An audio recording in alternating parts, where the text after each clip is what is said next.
My name is Dr. Viktor Petrov, and I am a structural engineer specializing in cold weather infrastructure.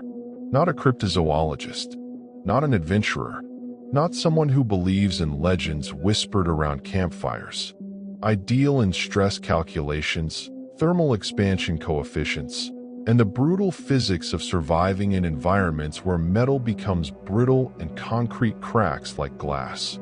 I came to the Siberian Altai Mountains to assess the structural integrity of an abandoned Soviet research station, not to discover that some nightmares are built on foundations older than human civilization. The contract came through a private firm in Moscow, sparse on details but generous with payment.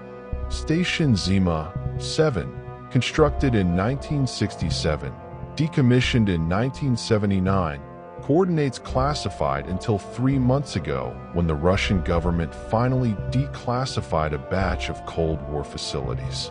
My job was simple: evaluate whether the structures could be salvaged, repurposed, or whether they should be demolished before they became liability hazards. I had done similar work on 12 other abandoned stations across Siberia and the Russian Arctic. This should have been number 13. I should have known better than to trust a number like that. The helicopter dropped me at the site on October 15th, the pilot refusing to land, instead hovering 2 meters above the snow while I jumped with my equipment. He was Yakut, old enough to remember the Soviet Union, and his face was grim as he shouted over the rotor noise. 3 days. I come back in 3 days. You are not here. I leave without you. No negotiation. No flexibility.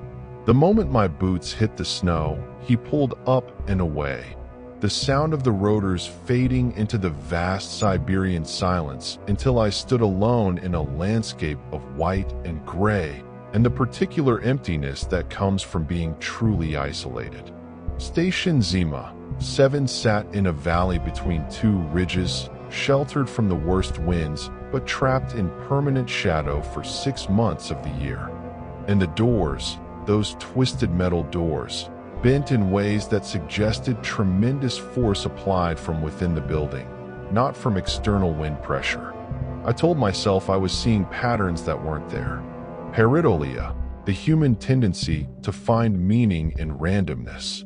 But the unease lingered, a cold weight in my stomach that had nothing to do with the temperature. Some places hold secrets that were meant to stay buried beneath ice and time. Subscribe to journey deeper into the frozen unknown, where Soviet ambitions met something that predates all human endeavors. That first night, I heated a ration pack over my portable stove and ate mechanically, my mind on the structural analysis reports I would need to complete. The wind picked up after dark, howling around the building with a sound that was almost vocal, almost like words. I tried to read, to distract myself, but the cold made my hands clumsy and my headlamp batteries were dying faster than they should in the extreme temperature. I gave up and crawled into my sleeping bag, fully clothed in 3 layers, only my face exposed to the freezing air. Sleep came slowly. The building settled and creaked around me, metal contracting in the cold, concrete groaning under thermal stress. All normal sounds, all explainable. But underneath them, I heard something else. A low vibration, almost subsonic, that I felt more than heard. It came from below, from somewhere beneath the building. Probably just the permafrost shifting, I told myself.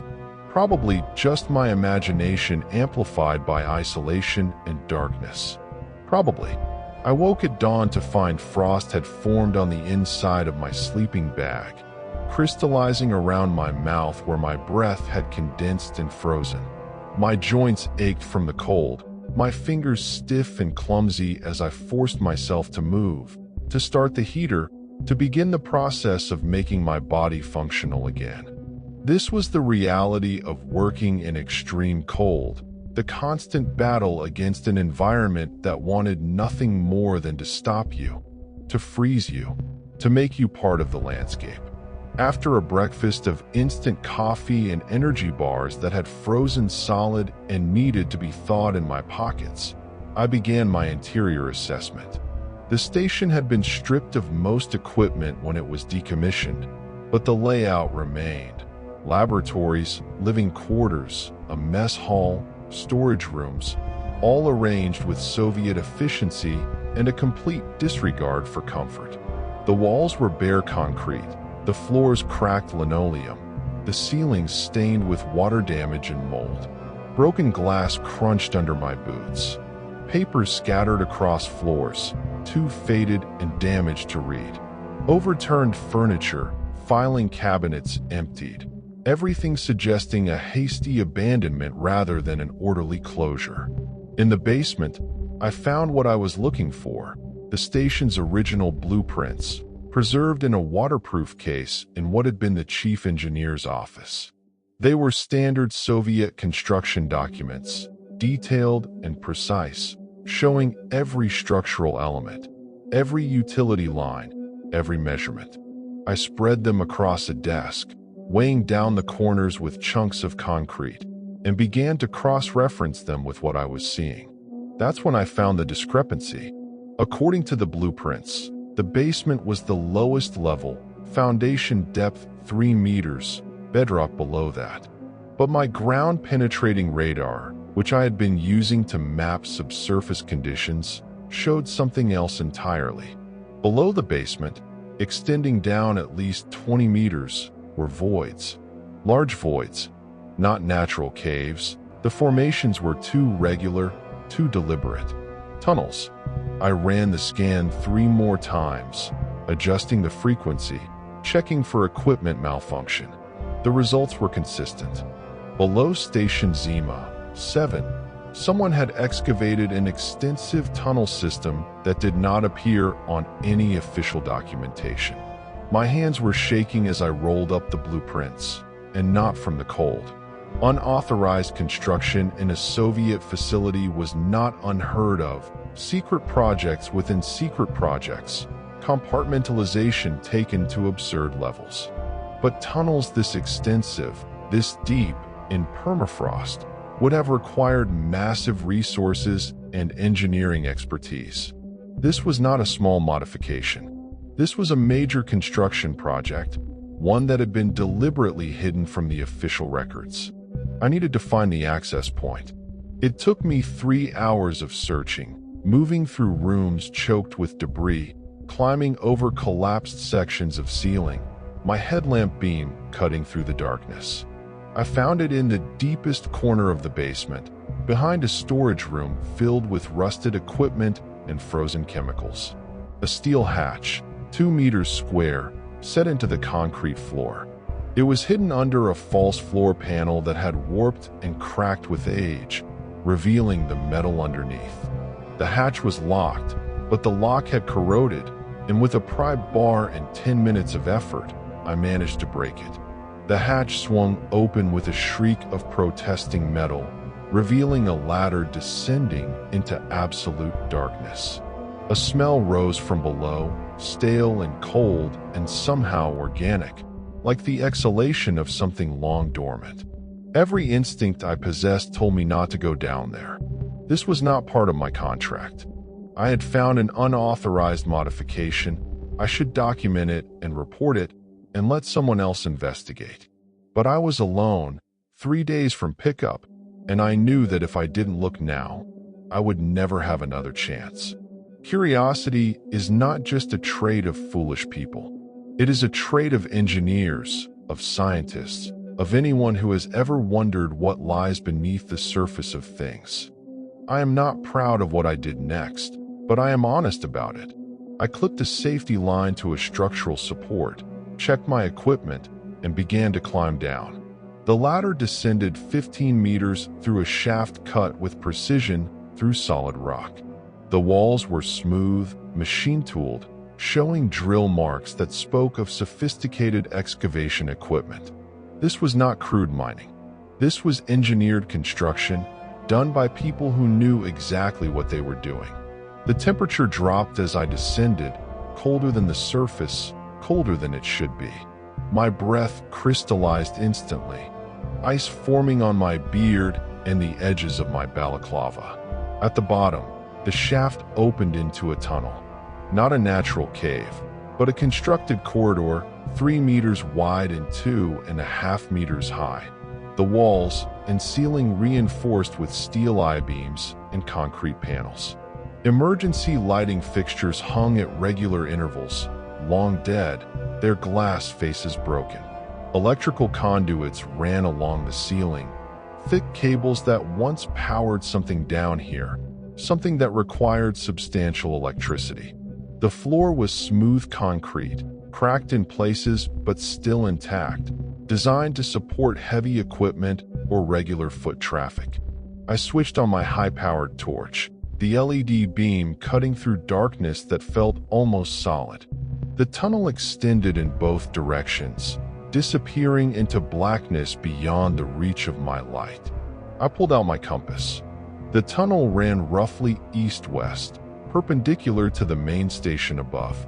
I chose east arbitrarily and began to walk, my footsteps echoing in the confined space. Every 20 meters, side passages branched off the main tunnel, smaller corridors that led deeper into the mountain. I marked each junction with fluorescent tape, creating a trail I could follow back. Basic cave navigation, the kind of thing that keeps you from getting lost and dying in the dark. The rational part of my brain was cataloging everything, making notes for my report. Unauthorized excavation, structural integrity questionable, purpose unknown.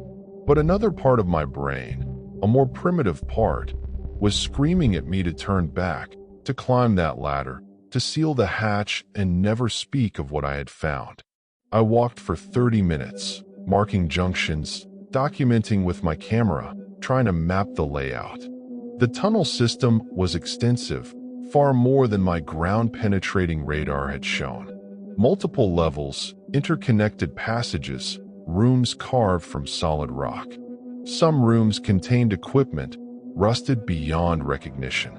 Others held filing cabinets, their contents long since removed. One room was filled with animal cages, dozens of them, all empty, their doors hanging open.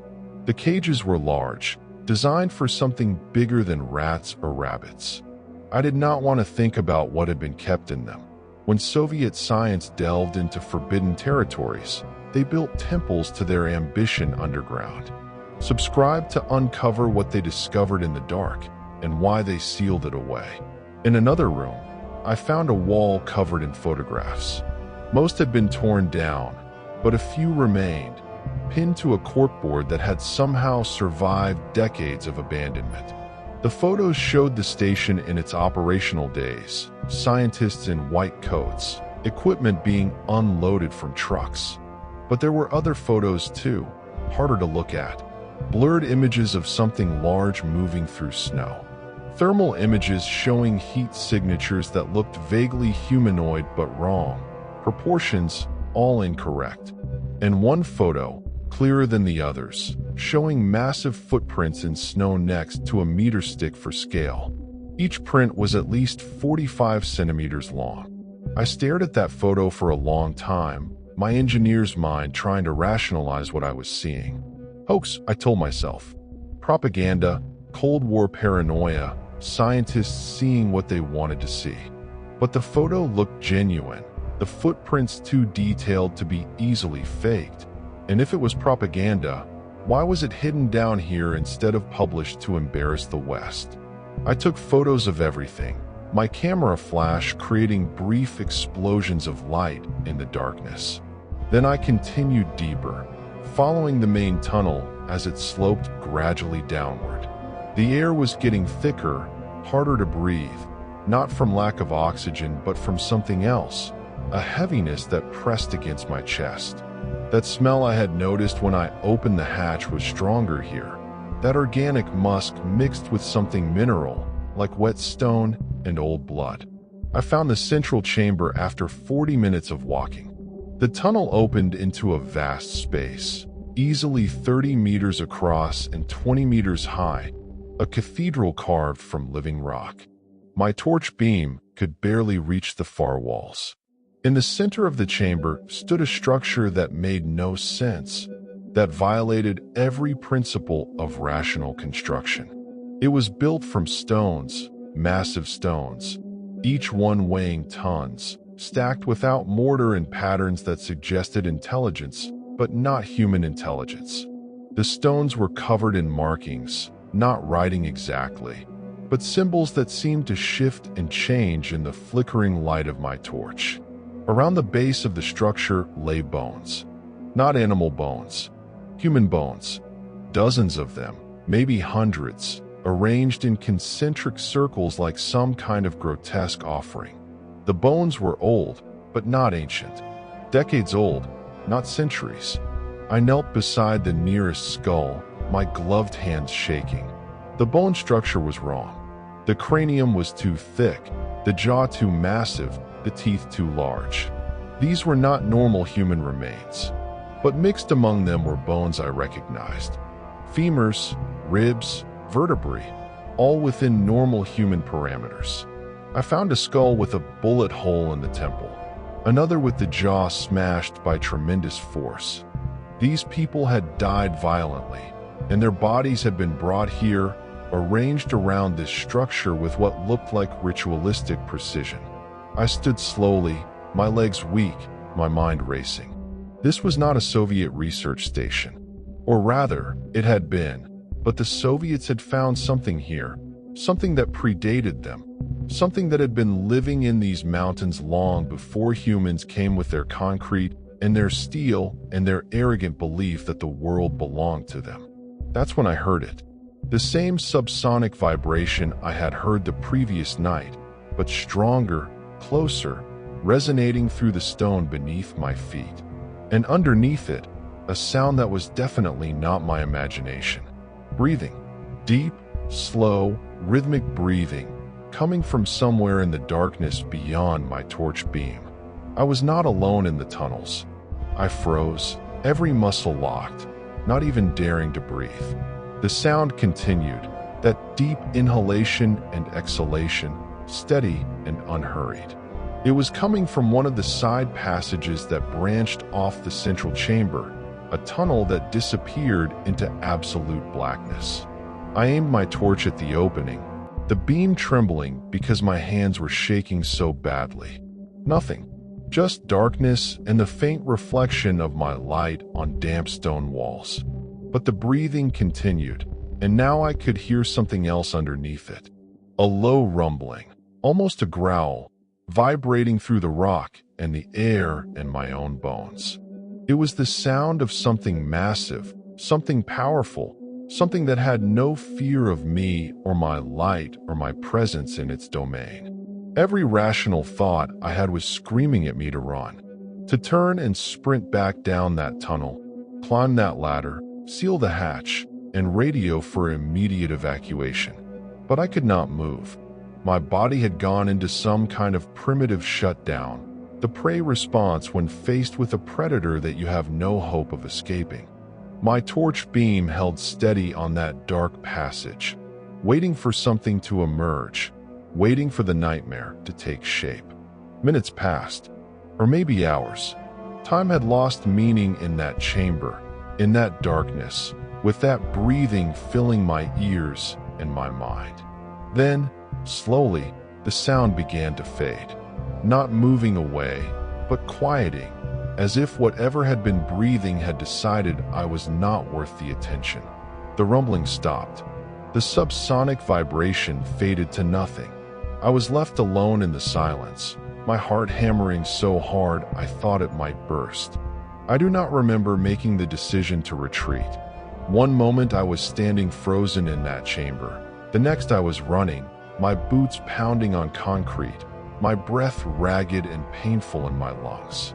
I followed my fluorescent tape markers by instinct, barely seeing them, driven only by the desperate need to reach the surface, to reach light and air and the illusion of safety. I climbed the ladder so fast I nearly fell twice, my gloved hands slipping on the frozen metal rungs. I hauled myself through the hatch and immediately began dragging it closed, my muscles screaming with effort. The metal shrieked as it moved, and I swear I heard an answering sound from below, a howl or a roar or something that had no name in any human language. I slammed the hatch shut and dragged every piece of heavy debris I could find on top of it, building a barricade that would not stop anything truly determined but made me feel fractionally safer. Then I collapsed against the wall, gasping, my vision swimming with black spots, my body shaking uncontrollably.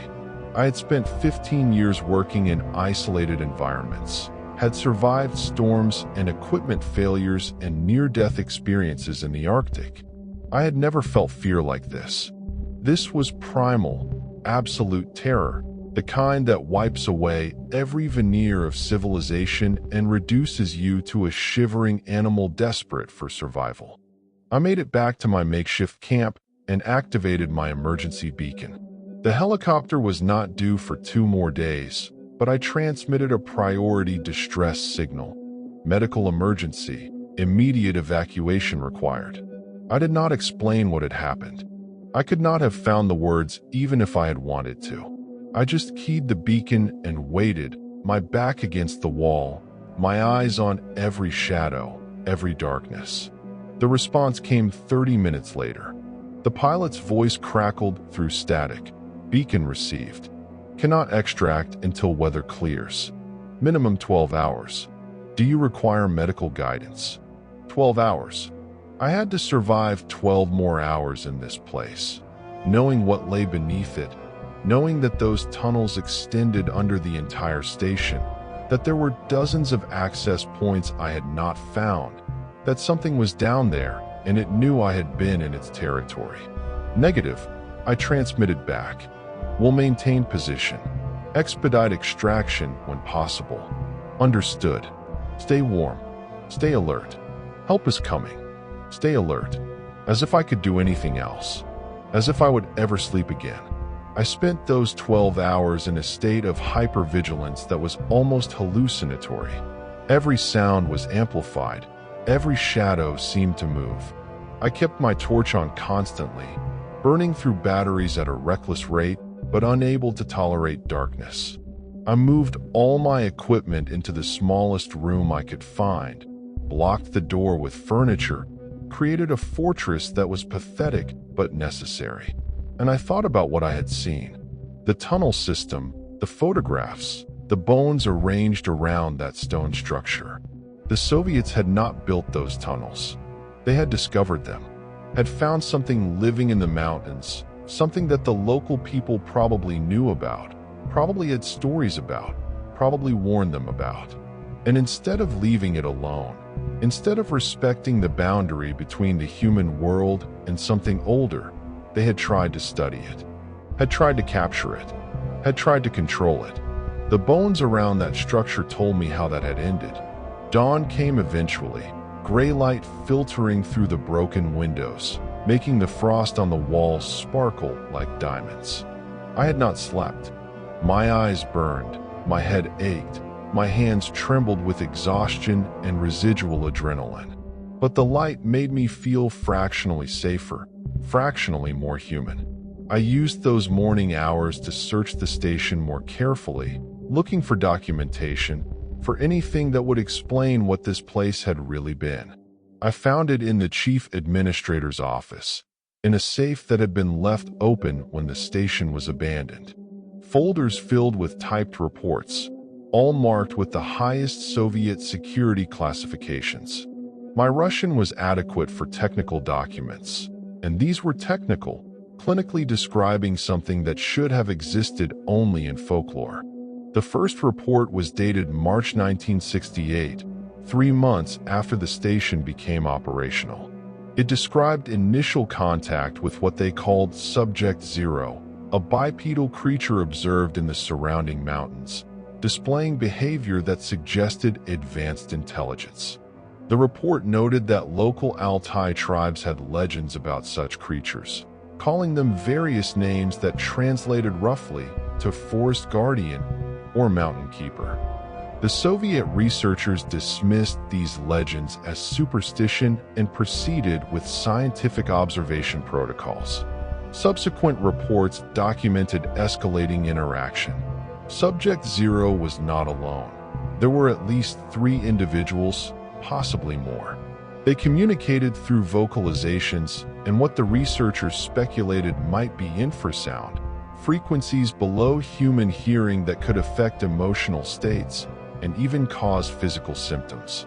They were omnivorous, highly territorial, and demonstrated problem-solving abilities that some researchers compared to great apes or even early hominids. One report, dated September 1970, described the tunnel system. The creatures had not created the tunnels. They had discovered them, just as the Soviets had. The tunnels were far older, possibly thousands of years old, carved by methods the researchers could not determine. The stone structure in the central chamber appeared to be some kind of shrine or territorial marker. The researchers noted that the creatures seemed to regard this location as sacred, spending long periods of time in the chamber engaged in behaviors that looked almost ceremonial. There are discoveries that should remain buried, knowledge that comes with a price written in blood and madness. Subscribe to witness what happens when human ambition meets ancient warnings. This is where the reports took a darker turn. In 1972, the station's mandate changed. They were no longer just to observe and document. They were to capture. The Cold War was escalating, and the Soviet leadership saw potential military applications. If these creatures could survive in extreme cold, if they possessed unusual strength and intelligence, if they could be controlled or bred or studied, the advantages would be immense. The researchers protested. Multiple reports included warnings, ethical objections, concerns about the creature's apparent intelligence, and what might constitute acceptable treatment of potentially sentient beings. These objections were overruled. New personnel arrived, military specialists, behaviorists, geneticists. The station's purpose shifted from research to weaponization. I found photographs documenting the capture attempts. They had tried tranquilizers, nets, traps, everything they could think of. Most attempts failed. The creatures were too intelligent, too cautious, too familiar with their environment. When the Soviets finally succeeded in capturing one, the photograph showed a creature in a specially reinforced cage, its eyes holding what I can only describe as sorrow and rage. The final reports were chaotic, written in increasingly frantic tones. The captured creature had stopped eating, had become violent, had somehow communicated its distress to the others. The free creatures began attacking the station, not randomly, but strategically, targeting power systems, communication equipment, water supplies. Personnel began disappearing during outdoor work. Bodies were found arranged around the stone structure in the tunnels, positioned like the offerings or warnings or both. The last report was dated February 3, 1979. It was barely 2 paragraphs, written by the station commander. The situation is untenable. We have lost 17 personnel. The creatures have breached the lower levels. We are evacuating all non-essential staff. Recommend immediate closure and demolition of facility. We should never have come here. This place belongs to them. And then nothing. No follow-up reports, no closure documentation, no investigation. Just abandonment. The station sealed and classified, its secrets buried under administrative red tape and Cold War paranoia. Until 3 months ago, when someone decided that enough time had passed, that the world had changed enough, that maybe it was safe to acknowledge these places existed. They were wrong. I sat in that administrator's office as the morning stretched into afternoon, reading report after report, my horror growing with each page. The Soviets had not just captured one creature. They had captured a juvenile, separated from what the reports described as its family unit. The adult creatures had responded exactly as any intelligent, social species would respond to having their young stolen. They had fought back. One report included testimony from a researcher who had quit the project in 1976. His account was chilling in its detail. He described watching the creatures through night vision equipment, observing them communicate through a combination of vocalizations, gestures, and what he swore was some form of telepathy or shared consciousness. He had seen them coordinate attacks on the station with military precision, using the terrain and their intimate knowledge of the tunnels to devastating effect. He had watched them mourn their captured young, had heard sounds that he described as weeping, as grief so profound it transcended species.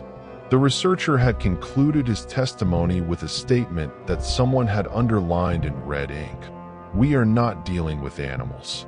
We are dealing with a non-human intelligence, possibly one that has existed in these mountains longer than Homo sapiens has existed anywhere. What we are doing here is not science. It is genocide." The report was stamped, dismissed, politically unreliable. I thought about the bones in the central chamber, arranged in those concentric circles. Not random placement, not the work of scavengers or predators. Deliberate arrangement, bodies positioned with care, perhaps even reverence. The Soviets who had died down there had become part of something larger, incorporated into a memorial or warning or sacred space that spoke of intelligence and purpose. The creatures had not killed out of savagery. They had killed to defend their home, to protect their young, to drive out invaders who threatened everything they were. And when the station was finally abandoned, when the last humans fled, the creatures had remained, guardians of a space that was theirs by right of habitation that stretched back thousands of years. And I had violated that space, had descended into their tunnels with my lights and my camera and my human arrogance, thinking I had the right to document everything, to know everything, to intrude anywhere. I had become exactly what the Soviet researchers had been, another human who believed the world existed for his curiosity, his study, his exploitation. The sound of the helicopter came at hour 11. I heard the rotors long before I saw it, a distant thudding that gradually grew louder until the Yakut pilot was hovering over the landing zone, his skids just touching the snow. I grabbed my pack, abandoned everything else, and ran. The cold was brutal after hours in the relatively warmer building, the wind from the rotors creating a blizzard of snow that blinded me, but I stumbled forward, driven by pure survival instinct. The pilot's face was grim as he helped me aboard. He had to shout over the engine noise. "You look like you saw a ghost." "Worse," I shouted back. I saw the truth. We lifted off, the station falling away beneath us, and I pressed my face against the window, looking down at those concrete buildings with their secrets and their sins. In the shadows between the structures, in the darkness of the valley, I thought I saw movement. Large shapes, gray-brown against the snow, watching us leave, watching to make sure we were really going, that the intrusion was over. I closed my eyes and did not look again. Back in Moscow, I tried to write my assessment report. I sat at my desk in my small apartment, my laptop open, the cursor blinking accusingly on a blank page. I had documentation, photographs, structural analysis data, everything I needed to provide a thorough evaluation of Station Zima 7. But every time I started to type, I saw those bones, heard that breathing in the darkness, remembered the weight of those ancient eyes, even though I had never actually seen them. I could write the truth, could describe the tunnels, the Soviet experiments, the non-human intelligence that lived in those mountains and had defended its home against human aggression. I could attach the classified reports I had photographed, could provide evidence that would rewrite our understanding of what exists in the remote places of the world. And what would happen? The site would be swarmed with researchers, military personnel, media. The creatures would be hunted, captured, displayed, studied, dissected. Their home would become a tourist attraction. Their tunnels would be mapped and cataloged and violated. Their sacred spaces would be turned into museums, or worse. Everything the Soviets had tried to do would be attempted again, with better technology, more resources, more determination. I thought about that researcher's testimony, the one who had been dismissed as politically unreliable. What we are doing here is not science. It is genocide. I could not be part of genocide. I could not be the person who brought destruction to beings who had done nothing but defend their home, who had harmed no one who did not first intrude on their territory. The moral calculus was simple, even if the personal cost was high. Some truths are not meant to be shared. Some doors, once closed, must remain sealed. Subscribe to walk alongside those who bear the burden of knowledge that cannot be spoken. I wrote a different report. A simple one. Station Zima, 7, structurally unsound, contaminated with hazardous materials, unstable foundation due to permafrost degradation. Recommend immediate demolition and site burial. No salvageable materials. No historical significance. No reason for anyone to ever return there. I submitted the report and waited for questions that never came. The contract company accepted my assessment, processed my payment, and moved on to other projects. The Russian government, dealing with thousands of abandoned Soviet facilities, was happy to have one more removed from their liability list. Demolition was scheduled for the following spring. That I should have felt relief. I had protected the creatures, had kept their secret, had ensured that Station Zima, 7 would be buried under tons of rubble and forgotten. But I felt only emptiness, a hollowness that had nothing to do with hunger and everything to do with knowledge I could never share, experiences I could never speak of, truth I had to carry alone. My career did not survive. Without publishable data from the Zima 7 assessment, without the detailed structural analysis I had promised, my reputation suffered. Contracts stopped coming. The firm in Moscow stopped returning my calls. I took a teaching position at a technical college in St. Petersburg, instructing undergraduate engineering students in the basics of cold weather construction. Honest work, necessary work, but a far cry from the field research that had defined my professional life. I told myself it was worth it, that some prices are acceptable if they protect something more important than personal success. But in the dark hours of St. Petersburg's endless winter nights, I wondered if I had made the right choice. If my silence was protection or cowardice. If I was a guardian or just another person who had seen something they could not handle and had run away. 3 months after I submitted my report, I received a package. No return address, postmarked from Gorno-Altaysk, the nearest city to where Station Zima, 7 had stood. Inside was a single photograph and a note written in careful Russian on paper that looked handmade. The photograph showed the central chamber, the stone structure, the bones arranged in their circles. But there was something new in the image. A figure stood beside the structure, blurred by motion or perhaps by intention. Large, bipedal, with proportions that were almost human but not quite. Its hand rested on one of the stones in a gesture that looked almost like reverence or ownership or both. The note was brief. You kept the secret. You protected the sacred. You are forgiven for your intrusion. Do not return. Do not speak. This is our only communication. Remember us, but do not seek us. There was no signature, but I knew the note had not come from the creatures themselves. Someone else knew about them, protected them, served as an intermediary between their world and the human one. Perhaps a member of the local Altai tribes, whose ancestors had coexisted with these beings for generations. Perhaps someone like me, who had encountered them and had chosen silence over fame. I kept the photograph and the note in a locked drawer in my desk. Sometimes, when my students frustrated me with their carelessness or their lack of respect for the power of the structures they were learning to build, I would take them out and look at them. Remember that there are intelligences in this world that do not need our universities or our textbooks or our arrogant certainty that we understand everything. Remember that wisdom sometimes means knowing when to stop asking questions. The demolition of Station Zima 7 was delayed by bureaucratic complications, then by funding issues, then by the simple chaos of a government dealing with too many problems and too few resources.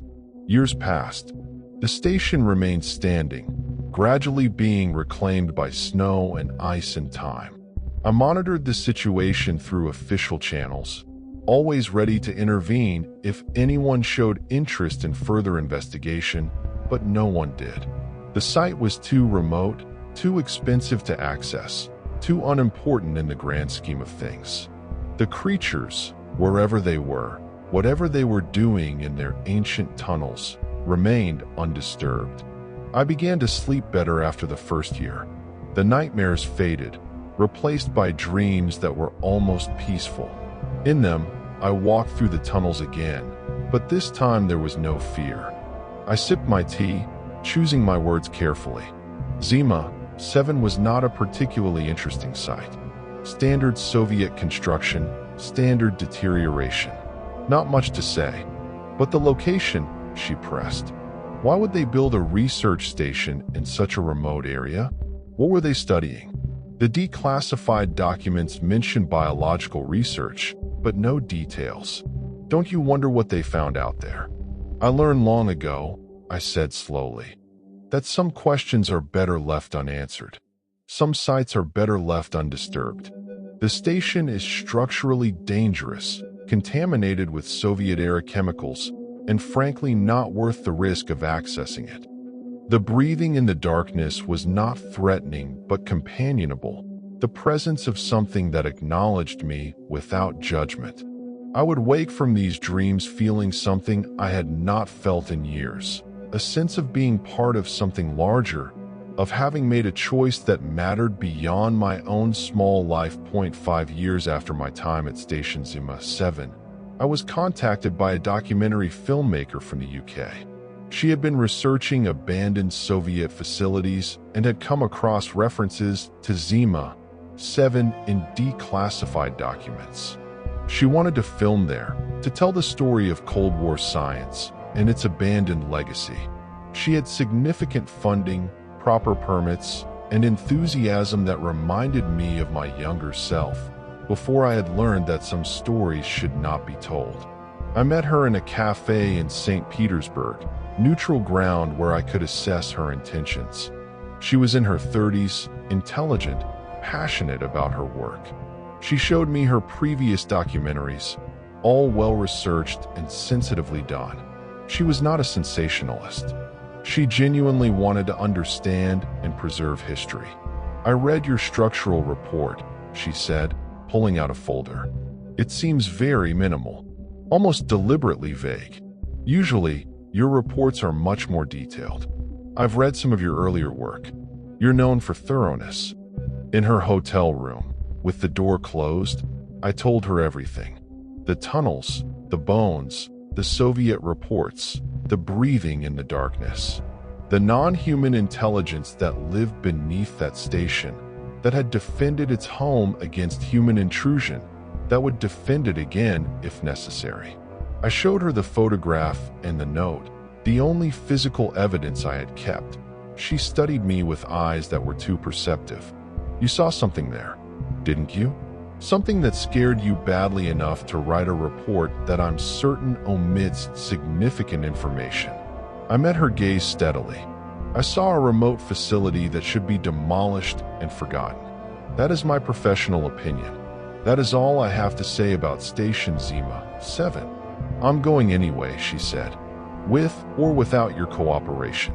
I've already hired guides, arranged transport. We're filming in 3 weeks. My blood went cold. I strongly advise against it. The site is dangerous. People have died there. People died at lots of Soviet facilities. That's part of the story. That's why it needs to be told. I tried everything I could think of to dissuade her. I contacted her production company, tried to get her permits revoked, even reached out to Russian officials who might block the expedition. But she had done her homework, had all the necessary approvals, had anticipated every bureaucratic obstacle. She was determined, and nothing I said or did could stop her. When we choose to protect rather than expose, we accept a burden that follows us forever. Subscribe to witness the consequences of keeping secrets in a world that demands revelation. The night before her team was scheduled to depart, I made a decision that I knew might destroy what remained of my reputation, but that I could not avoid making. I flew to Gorno-Altaysk, the staging point for their expedition. I found her in a hotel, finalizing equipment checks with her crew. "I need to talk to you," I said, privately. She listened without interrupting, her expression shifting from skepticism to uncertainty to something like fear. When I finished, she was quiet for a long time. "You're asking me to abandon a project I've spent 2 years developing," she said finally. "To walk away from funding and permits and a story that could define my career. Based on what? Stories in old Soviet reports? A blurry photograph? Your word?" "Yes," I said simply. "That's exactly what I'm asking. And if I don't, if I go anyway, then you'll either find nothing and waste your time and money, or you'll find something that will put you and your crew in danger. And if you somehow manage to document what's there, you'll bring destruction to beings who have harmed no one except those who invaded their territory. You'll be responsible for genocide. Is your career worth that?" She looked at the photograph again, at that blurred figure beside the stone structure.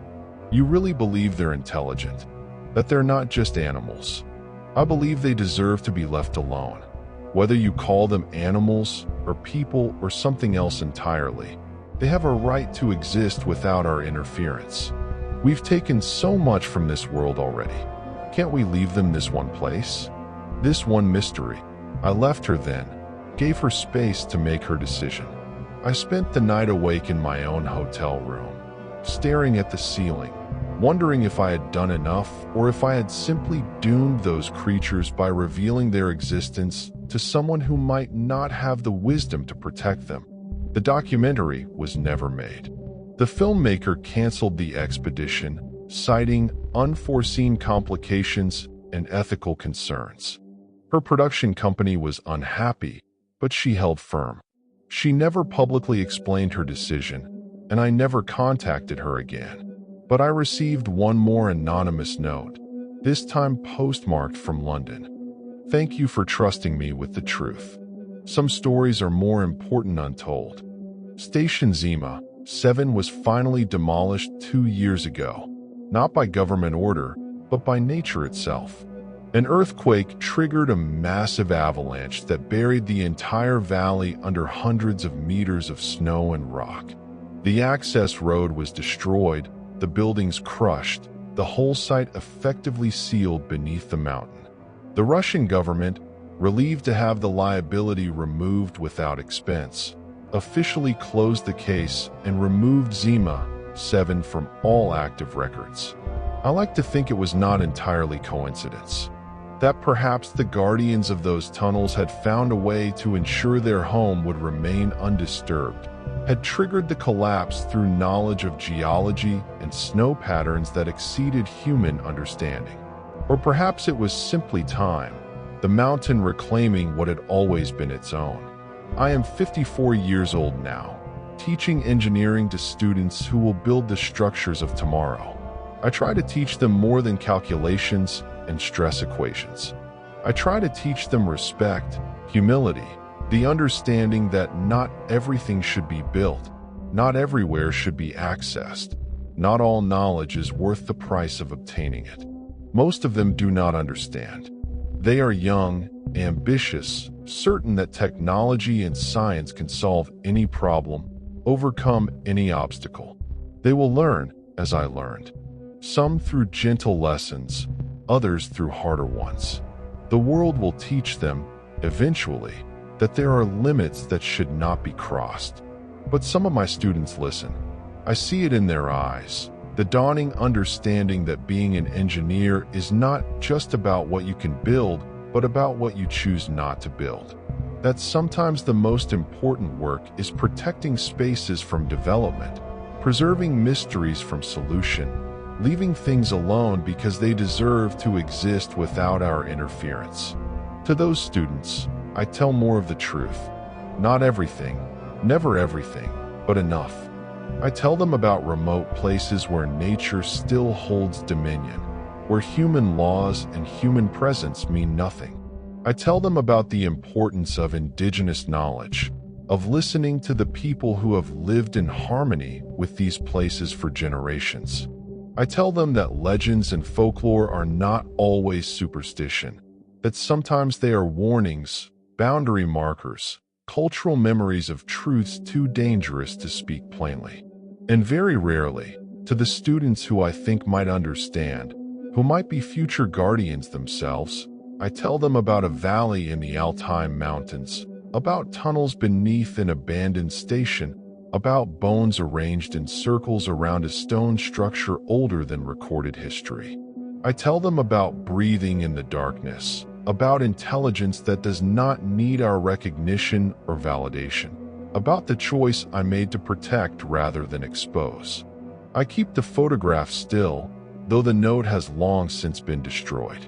Sometimes I take it out and look at that blurred figure, that being whose name I do not know, whose language I cannot speak, whose existence I have spent a decade protecting. I wonder if they remember me, the human who intruded and then left, who kept their secret, who became an unwilling but willing guardian of their threshold. I think they do, because sometimes, in dreams, I am back in those tunnels. But there is no fear now, only a sense of vast presence, of being acknowledged by something ancient and powerful and deeply other. And when I wake, I feel something I have not felt since my youth. Purpose. Real purpose, not the small ambitions of career and recognition, but the larger purpose of serving something beyond myself. The world is changing rapidly. Climate change is opening areas that have been inaccessible for millennia. Satellite technology can map terrain with unprecedented detail. Drone surveys can access the most remote locations. The sacred spaces are shrinking, the mysteries being solved, the boundaries being crossed with increasing frequency and carelessness. I worry about what will happen when those places are all gone, when every cave has been explored, every mountain summit reached, every species documented and cataloged. What happens to a world without mystery? What happens to humanity when we have conquered everything, controlled everything, explained everything? We will have one, I suppose. But we will have lost something infinitely more valuable. The humility that comes from knowing we are not alone, not supreme, not entitled to everything we can reach. We will have lost the guardians, the keepers of thresholds, the beings who remind us through their existence that the world is larger and stranger and more wonderful than our limited understanding can encompass. I made a choice on a mountain in Siberia, to protect rather than expose, to guard rather than exploit, to accept personal cost for a greater good. It was not a heroic choice. It was simply the right one, the only one I could make and still look at myself in the mirror. I am a keeper of thresholds now, a guardian of boundaries. There are others like me scattered across the world, people who have encountered the inexplicable and have chosen silence over fame, protection over proof. We do not know each other, we do not communicate, but we share a common purpose: to preserve what remains of the sacred, to protect what remains of the mystery, to ensure that some questions remain forever unanswered. The station is gone, buried under avalanche debris and time. The tunnels remain, sealed and secret and safe.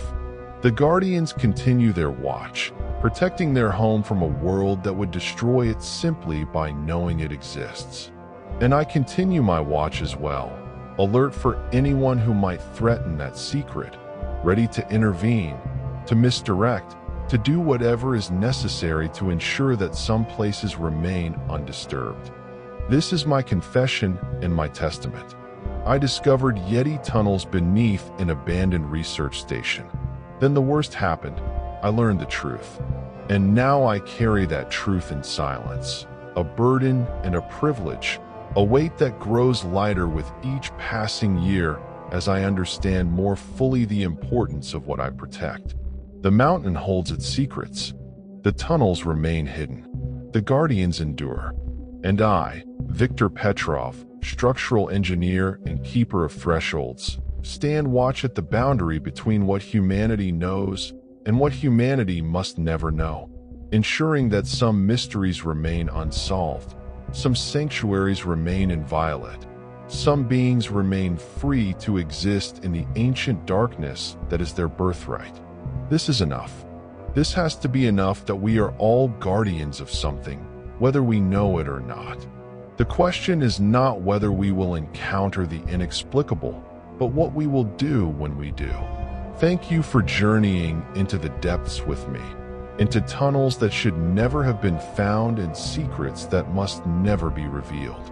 Subscribe to continue exploring the boundaries between the known and the unknowable, between human ambition and ancient wisdom, between the light of knowledge and the necessary darkness of mystery. Some truths are meant to be carried in silence. Some doors are meant to remain closed. Some guardians watch from the shadows, protecting what must be protected. May we all have the wisdom to know when we have crossed a threshold that should not be crossed, and the courage to turn back before it is too late.